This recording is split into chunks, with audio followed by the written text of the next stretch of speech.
السلام عليكم ورحمة الله. مرحبا بكم على قناة الأعشاب دواء لكل داء. في هذه الحلقة بإذن الله سأقدم لكم مشروب رائع لعلاج السعال أو الكحة بسرعة. المشروب مجرب ونتائجه ممتازة. هذا المشروب يتكون من البصل والعسل والماء.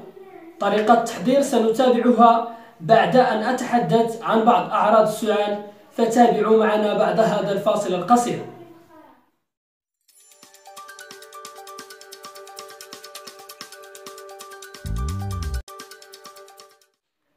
السعال هو واحد من المشاكل الصحية الأكثر شيوعا.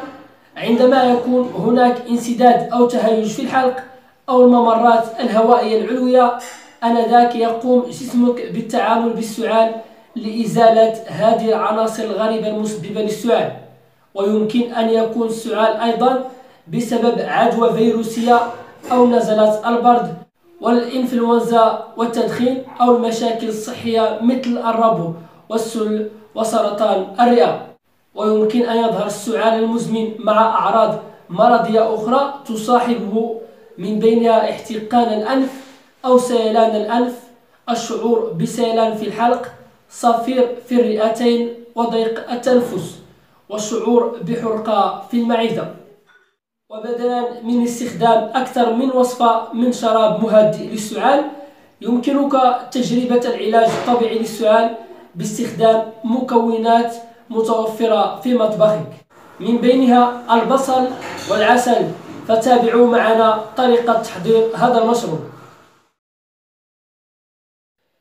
أولا نحتاج للماء تقريبا كأس كبير، ونحتاج كذلك لخلاط كهربائي، ولبصلة واحدة متوسطة، وعسل النحل. إن كان عسل الدغموس فهو أفضل.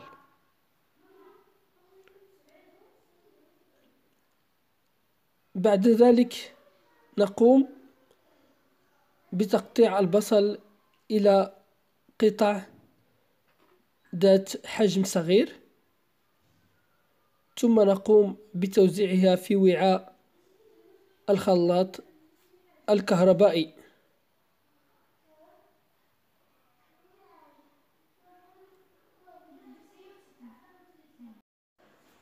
ونضيف إليه القليل من الماء،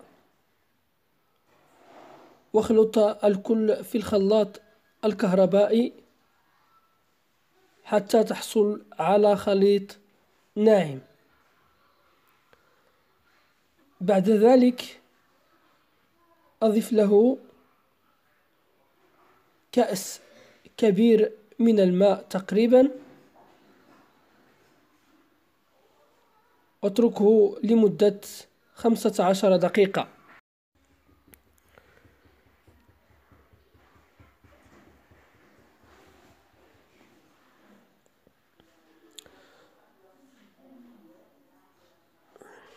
ثم نضيف ملعقة من عسل النحل. إن كان عسل الدغموس فهو أفضل. وبعد ذلك نصفي العصير بواسطة مصفاة، ثم يمزج الكل ويشرب منه كأس متوسط مرتين في اليوم، صباحا ومساء قبل النوم. وبهذا مشاهدينا الكرام نكون قد وصلنا إلى نهاية حلقة اليوم. نرجو الاشتراك على قناة الأعشاب دواء لكل داء بالضغط على زر سبسكرايب والضغط على زر الجرس لتكون أول من يصله جديد قناتنا. هذا الحبيب الكبير من قناة الأعشاب دواء لكل داء يحييكم، والسلام عليكم ورحمة الله وبركاته.